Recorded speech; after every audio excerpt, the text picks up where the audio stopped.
एक आई होती आणि त्या आईला एक मुलगा होता पहा. मुलाचा जन्म झाला आणि बापाचा मृत्यू झाला.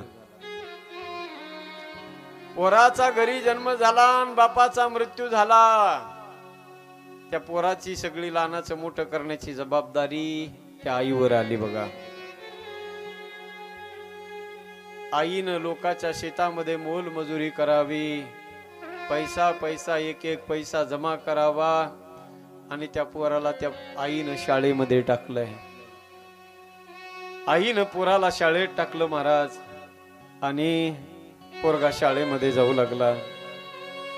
बघता बघता चांगला 4थी 5वीच्या वर्गामध्ये पोरगा गेला. पोरगा चांगला शिकत होता बघा, 1 नंबरचा हुशार पोरगा. त्या आईला आनंद वाटायचा, मुलगा हुशार निघलाय, मुलगा चांगला शिकतोय. बाप आपला नवरा मेला याचं दुःख ती माय विसरून गेली. लेकराकडे बघून त्याचं भविष्य आपल्याला घडवायचं असं ठरवलं त्या आईनं. आणि पोरासाठी दिवस रात्र मेहनत करू लागली, कष्ट करू लागली ती माय. एक दिवस पोरग सज्जन हो खेळता खेळायला गेलं आणि खेळता खेळता झाडावरून खाली पडलं. पोरग खाली पडलं. जसं खाली पडलं तसं त्या पोराच्या डोळ्यामध्ये काडी गेली आणि पोराला हॉस्पिटलमध्ये नेलं तर पोराचा डोळा गेला. आंधळ झालं पोरग. पण माये ना सज्जन हो, आपलं काळीच काढून द्यायला मागं पुढं पाहत नाही. तर लेकराच्या आंधळा झालेला लहानपणाच्या जीवापाड प्रेम ज्या आईचं आहे, त्याचा डोळा ती आंधळा बघू शकते का? त्या आईनं विचार केला, माझं राहिलं काय आता? 10 गेले आणि 5 राहिले. त्या आईनं विचार केला, माझ्या मुलाचं सगळं आयुष्य पडलेलं आहे आणि माझा मुलगा जर एका डोळ्यानं आंधळा राहिला तर ते मी बघू शकणार नाही. त्या आईनं डॉक्टराचे पाय धरले आणि विनंती केली, डॉक्टर साहेब काही बी हो द्या हो डॉक्टर साहेब, पण एक काम करा डॉक्टर साहेब, माझा डोळा काढा आणि माझ्या लेकराला बसवा.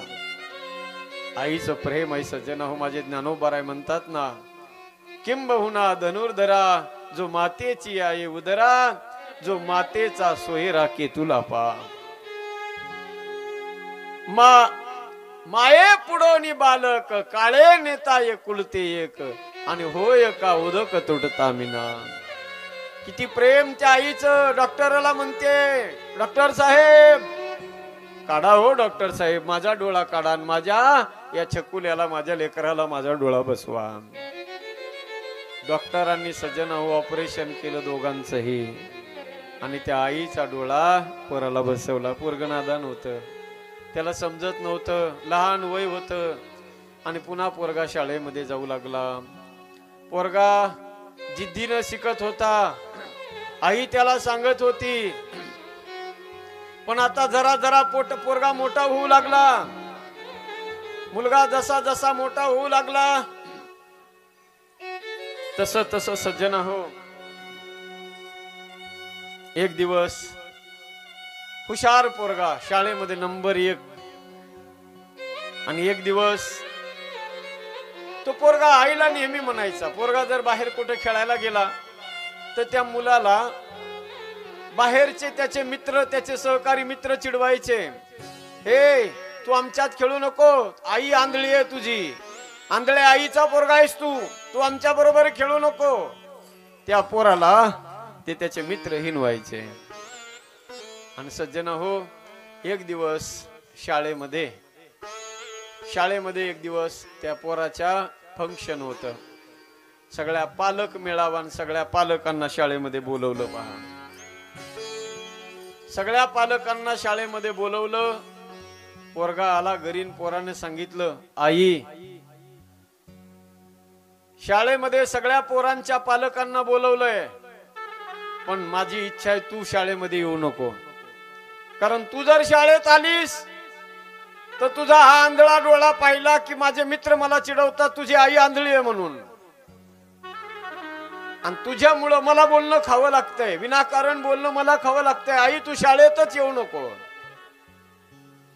पण सज्जन होतोय, पालक मेळावा भरला, पण त्या आईला राहवलं नाही. तिला वाटलं माझ्याशिवाय कोणी माझ्या लेकराला. आणि ती म्हातारी माय सज्जन हो लेकराच्या शाळेमध्ये आपल्या प्रेमापोटी गेली बघा. गेली. तो पालक मेळावा संपन्न झाला, पोरगा घरी आला. नको नको ते पोरगा त्या आईला बोलू लागला, तुला सांगितलं होतं ना येऊ नको म्हणून, शेवटी जे करायचं तेच केलंस. किती मला बोलणं खावं लागलं, सगळ्या मित्रांनी मला चिडवलं. तू ठरवलंयस का मला त्रास द्यायचा, ठरवलाय का तू? तुला सांगितलं होतं ना येऊ नको म्हणून.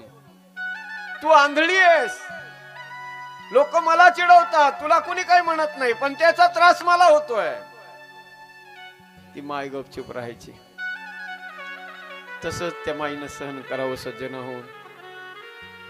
रात्री झोपली ती माय की लेकराचं भविष्य तिच्या डोळ्यासमोर दिसायचं, आणि एकटीच ती मायच्या दर तोंडात घालून रडायची सज्जन हो. कशी बशी त्या पोरानं ठरवलं, आता एकदा आपण मॅट्रिकचं शिक्षण पूर्ण करायचं आणि हे गाव सोडून आता आपण जायचं बाहेर. जिद्दीने शिकला पोरगा, नंबर 1 आला मॅट्रिक मध्ये, 1 नंबर पोरानं मिळवला. आणि पोरगा सज्जन हो विदेशाला निघून गेला. आता त्या पोराला वाटत होतं, या आता आंधळ्या आईचं तोंड पुन्हा पाहण्याची वेळ माझ्यावर येऊ नये. बघा आई काय विचार करते लेकराविषयी, मुलगा काय विचार करतो बघा. पोरगा म्हणायचा आता इथून पुढे मला माझ्या आईचं तोंड बघण्याची वेळ येऊ नये. आणि पोरगा बाहेर निघून गेला सज्जन हो. तिकडच जाऊन तो मोठा साहेब झाला, मोठा बंगला त्यानं तयार केला. 5 वर्ष गेले, 10 वर्ष झाले. ही माय एकटीच होती बघा, रोज वाट बघावी त्या आईनं. आज तरी माझ्या प्रेमासाठी माझा मुलगा येईल, आज तरी येईल, उद्या तरी येईल, कधी ना कधी तरी माझा पोरगा मला भेटायला येईल. मुलगा भेटायला आला नाही, तो त्याच्या संसारामध्ये तिकडच मग्न झाला मायबाप. या आईला, म्हाताऱ्या आईला राहवलं नाही. त्या पोराचा वाढदिवस होता आणि त्या आईला माहिती होतं माझ्या पोराला खीर खूप आवडते म्हणून. त्या म्हाताऱ्या आईनं नेमकं वाढदिवसाचं औचित्य साधलं, सुंदर खीर बनवली आणि डब्यामध्ये खीर भरली आणि डबा घेऊन ती म्हातारी माई शहरामध्ये गेली. लोकांना विचारत विचारत गेली म्हातारी माय. सज्जन हो त्या पोराचं घर गाठलं, दारात जाऊन उभी राहिली. म्हातारी माय दारात जाऊन उभी राहिली सज्जन हो. आणि ज्या वेळेला सुनबाईनं दरवाजा उघडला, पाहिल्या बरोबर त्या सुनानं जोरात किंचाळी फोडली, आरडली सुनबाई, कोण आली ही भिकारीन? तेवढ्यात छोटे छोटे मुलं आले, तोही स्वतः आला. त्यानं पाहिलं.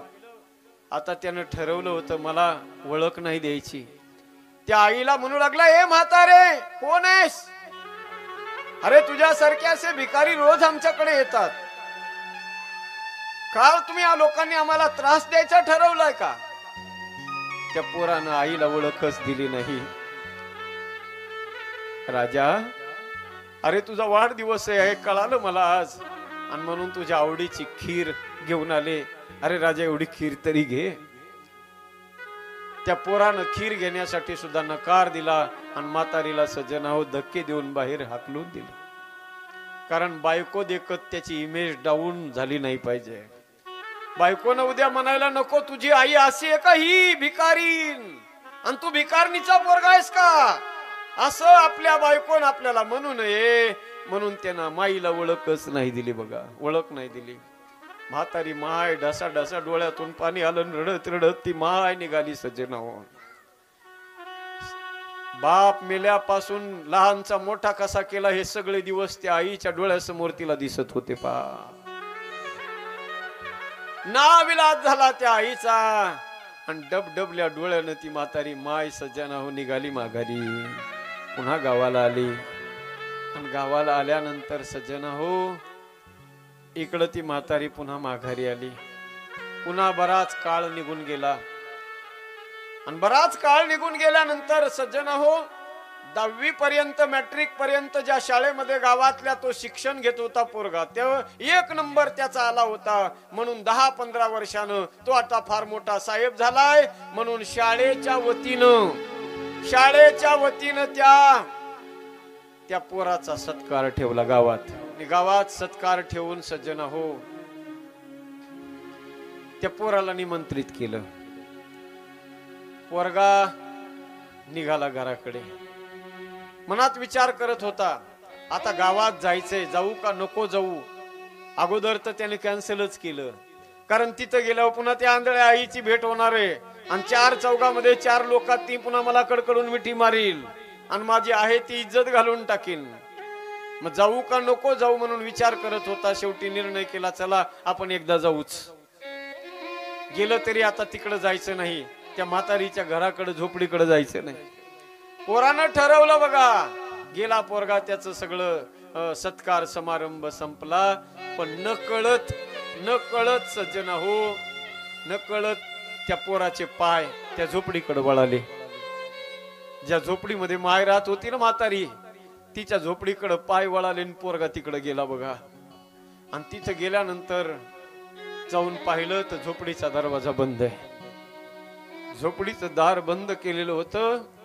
शेजाऱ्या पाजाऱ्याला विचारू लागला, अहो ताई, हो काकू, इथे एक म्हातारी राहत होती ना या झोपडीमध्ये, कुठे ती म्हातारी?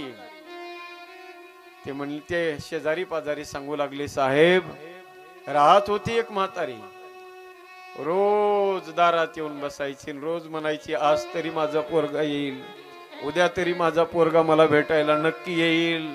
असं म्हणून म्हणून एक दिवशी दारात वाट बघून बघून त्या म्हाताऱ्या आईनं प्राण सोडला. हो साहेब, प्राण सोडला त्या म्हाताऱ्या माईनं. पण साहेब, मरण्याच्या आधी त्या म्हाताऱ्या माईनं शेजारच्या पोराकडून एक पत्र लिहून घेतलंय साहेब. आणि मरायच्या आधी त्या आईनं आम्हाला सांगितलं की ज्या दिवशी आमचा पोरगा येईल त्या दिवशी एवढं पत्र माझ्या पोराच्या हातात द्या. आणि ते पत्र सज्जना हो, ज्या वेळेला त्या शेजारच्या काकून हातात दिलं, पोरगा वाचायला लागला. पत्रावर लिहिलेलं होतं, प्रिय बाळा, बापाचा मृत्यू झाल्यापासून तुला आयुष्यामध्ये बापाची कधी आठवण होऊ दिली नाही. लहान होतास तू, मला वारंवार लहान असताना तू खेळायला गेलास आणि खेळता खेळता झाडावरून पडलास आणि तुझा डोळा गेला रे राजा. आयुष्यभर माझ्या बाळाला मी आंधळं पाहू शकत नव्हते म्हणून स्वतःचा डोळा काढून घेतला, ऑपरेशन केलं आणि माझा स्वतःचा डोळा तुला दिला रे राजा. पोरग पत्र वाचत होत, तुझं ऑपरेशन केलं, माझा डोळा तुला बसवला. तू मला वारंवार विचारत होतास, आई सांग ना ग, तू आंधळी काय आहेस, तू का आंधळी आहेस? मी तुला सांगत नव्हते म्हणून तू माझ्यावर चिडलास, तू माझ्यावर रागे भरलास, पण मी तुला सांगितलं नाही. बाळा, तुला आज सांगते की मी आंधळी का झाले. माझा डोळा तुला बसवला म्हणून मी आंधळी झाली होती राजा. कारण माझ्या डोळ्या देखत तुझं सगळं आयुष्य मी आंधळेपणाने पाहू शकत नव्हते, म्हणून मी माझा डोळा तुला बसवला. आणि हे ज्या वेळेला पोरानं वाचलं सज्जना हो, दोन्ही डोळ्यातून गळागळा धारा लागल्या पोराच्या. आई आई म्हणून पोरानं ती चिठ्ठी हाताला घेतली, हृदयाला लावली, अंधाय मोकलून पोरगा रडू लागला. माय बाप, पण आता काय उपयोग, किती भी रडला तरी. आता ती माय जगाचा निरोप घेऊन निघून गेली हो, आता काही फायदा नाही. वेळ निघून गेल्यानंतर सज्जना हो, म्हणून म्हणलं मी कालही बोललो, मायबाप जिवंत आहेत तोपर्यंत त्यांची खूप सेवा करा. काळाच्या पडद्याआड गेल्यानंतर काही उपयोग होत नाही हो. ढगाच्या आड गेलेला सूर्य पुन्हा बघायला भेटत नाही आणि काळाच्या आड गेलेले मायबाप पुन्हा बघायला भेटत नाहीत. पहा, म्हणून जीवनामध्ये खूप सेवा करा मायबापाची. पहा,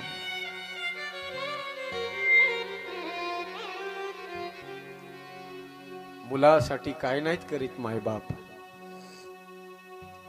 प्रत्येक माय बापाला वाटतं आमच्या डोळ्या देखत आमचं पोरग चांगलं मोठं झालं पाहिजे.